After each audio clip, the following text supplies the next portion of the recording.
Hello everyone, welcome back to my channel. In this video, I'm going to be discussing the books I read in March, specifically the books I read in March that I haven't talked about in a previous video. I was very productive this month and I was able to make several videos concerning the books that I was reading. So if you're interested in further thoughts on some of those books, I'll be sure to mention those videos and link them above.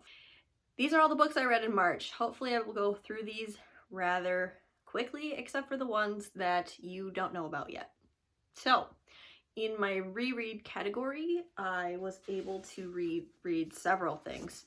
I read Take a Hint, Dani Brown, and Act Your Age, Eve Brown, books 2 and 3 of the Brown Sisters trilogy, as part of my efforts to help me fall asleep. This is a 3.5 star, and this is a 5 star. I love the Brown Sisters trilogy, and they are comfort reads for me. I also listened to Sabriel by Garth Nix, again as a read to help me fall asleep. I also decided to focus a lot of my reading this month on Mistborn Era 1, by Brandon Sanderson, which includes The Final Empire, The Well of Ascension, and The Hero of Ages. And this is a reread for me. I've only read these books. This is only the second time I've read them. And I did, in general, pick up on a few things that I didn't love. So the first time I read these books, these were 5 stars. These were instant favorites. I was obsessed with these. But as I've gotten older, read more adult fantasy, and rereading these, I've just come to realize that these are not perfect, and they definitely have some things that I do not like about them. So these all are 4-star reads for me. I do really think Sanderson shines in these books in his world building, his magic system, and his execution. I think overall of the plot is truly phenomenal. I think some areas in which he lacks is some of his characterization of Vin and even Elend bothered me. There is a little bit of the I'm not like other girls, I'm better than all other women because I wield swords and I use magic and I fight. There's a little bit of that. There is some fat phobia in this and in other of Sanderson's works, as well as some ableism towards a wheelchair user in these books. So those were fairly minor issues, I will say. These are small critiques. Overall, I think he does do a pretty good job tackling some of these things, but I think there's definitely room for improvement from here. He does, I think, in other later works, do a better job of characterization and not being fat phobic and ableist.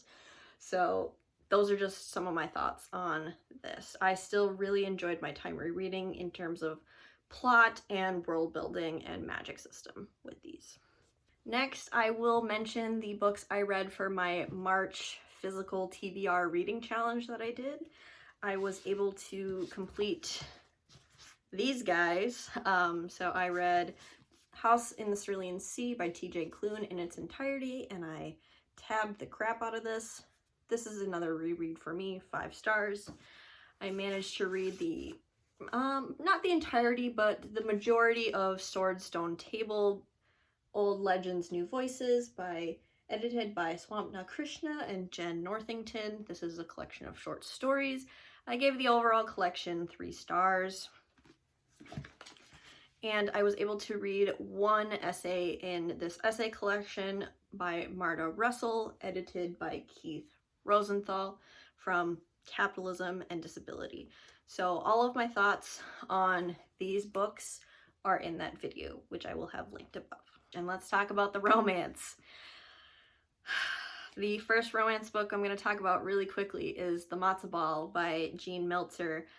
I did a review for this on my channel. I also wrote an in-depth review on Goodreads, so if you want all of my thoughts and feelings, specifically on the disability representation in this book, you can watch that video or go to my Goodreads for that review, but this is a 1.5 star read for me. Moving on. The other romance that I can talk a little bit more in depth on is The Perks of Loving a Wallflower by Erica Ridley.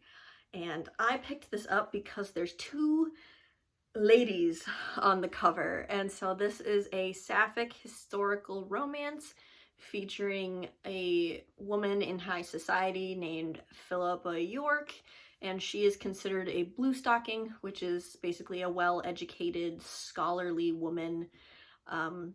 She's seen as a wallflower because she doesn't really want to get a husband. She just wants to have educated conversations with her lady friends. And her counterpart / love interest is named Tommy Winchester, Thomasina Winchester, and she is part of a family who essentially is kind of like Robin Hood. They do bad deeds and they're kind of roguish, but for good causes. So Tommy and Philippa team up together to help one of Philippa's friends. Her friend invented a cipher that the military used to win the war. However, her uncle took credit for creating the cipher. So Philippa and Tommy are helping their friend in this situation. Overall, I had a fun time reading this book. I thought it was fun. I really liked Tommy and Philippa and all of their scenes together. Their flirting, the development of their romance was a lot of fun. However, I do have just like a few things that didn't quite work for me, didn't make this a new favorite. This is a book 2 in a series, and the Winchester family is introduced in the book 1 in the series. And normally you can go into romance series without having read the other books in the series, but in this instance, I don't know. I felt like I was missing a lot.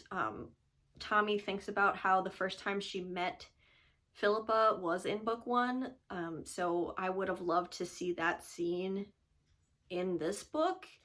I don't want to have read a previous book to get the full scope of the characters' relationship between the main couple in another book, if that makes sense. I would honestly recommend, if you're interested in the story, I would recommend reading book 1 first, because I did feel like I was missing some of that context. I loved how Tommy kind of is possibly gender fluid. She talks about how she's sometimes a man and sometimes a woman, but all the time she's Tommy, and I really thought that was good representation. I thought that was fun to see in a romance book. I really did like their romance. Again, I thought they were super cute. However, I think some of the antics around the plot and kind of how silly the escapade was in general kind of took me out of the story overall and just kind of made it a fun, silly time. You know what I mean? Like, I think it was silly and fun and romantic, but it didn't grab me and make me swoon so hard for these characters. So overall, this book made me smile. It made me kind of chuckle to myself, but it's not a new favorite, so I gave it 3.5 stars. And the last category is sci-fi fantasy, and again, I have a review for these next 2 books up on my channel, Gideon and Harrow the Ninth by Tamsin Muir. You can see my full thoughts and feelings about those books in that video, but I gave Gideon 4.5 stars. I thought this was a lot of fun, wild and crazy, and Harrow I gave 2 stars. So if you want to know why, you can click on that video. And the last book I have to talk about is Jade City by Fonda Lee. This is about a crime family in an urban fantasy setting where jade is used to essentially enhance your natural abilities and give you magical powers. And jade only comes from this one area, and the crime families control the jade distribution, essentially. When there's a new drug that appears on the market that allows non-jade users the ability to use jade without repercussions, is essentially the the plot, and we're following one family, one crime family, and the different members within that family as they are navigating this new situation, trying to figure out where this drug is coming from, as well as their conflict with the other clan, the other gang. And everyone loves this book, so I feel bad that I didn't love it too. I ended up giving this 3.5 stars. And it's hard to talk about why, because there is a spoilery reason for why I didn't love this book. Essentially, something happens to the one character I was quite attached to at the 50% mark that I did not love. That's all I'll say. And the other characters, because we follow a wide cast of characters, it's just another personal preference of mine, because I don't usually like large casts because I feel not as attached to the characters in general. And in this particular cast, I felt like there wasn't one that I was particularly rooting for in general. I kind of had issues or felt very little for all of them. However, I did enjoy this book for the exploration of the negative side effects of the magic system. I thought that was really cool, as well as the plot. I enjoyed the plot and the politics of this book so much, which is what kept me reading. I was very invested in the overall story and plot. So even though I didn't love the characters, the plot is what kept me going. So, which is unfortunate because a lot of people love this book specifically for the characters, and I think this is a character-driven story, but they just didn't do it for me. Another small critique that I have is that I didn't really understand the magic system, like the positive aspects of the magic system. So a lot of the book is focusing on the drug, you know, how that's being used, but also the negative side effects of using jade, which I thought was explored really well, really in depth. However, the opposite, like the good uses of jade, wasn't as explained, so I just didn't get it.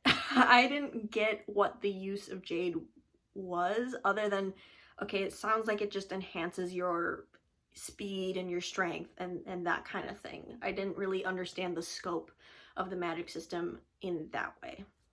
So I ended up giving this a 3.5 stars. I think this is a good book. It just didn't hit me the same way. But I am going to continue the series.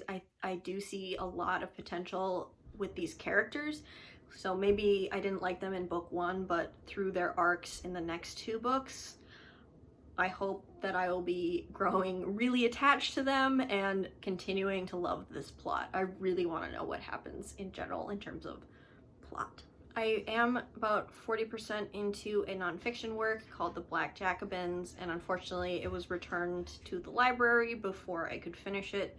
So hopefully I will get this back from the library and able to conclude this as well, because I was enjoying the subject matter, but my brain just wasn't in the mood after I got to about the 40% mark. So hopefully I will get this back and able to finish this as well. Thank you so much for watching my March wrap up, and I will see you in another video very soon.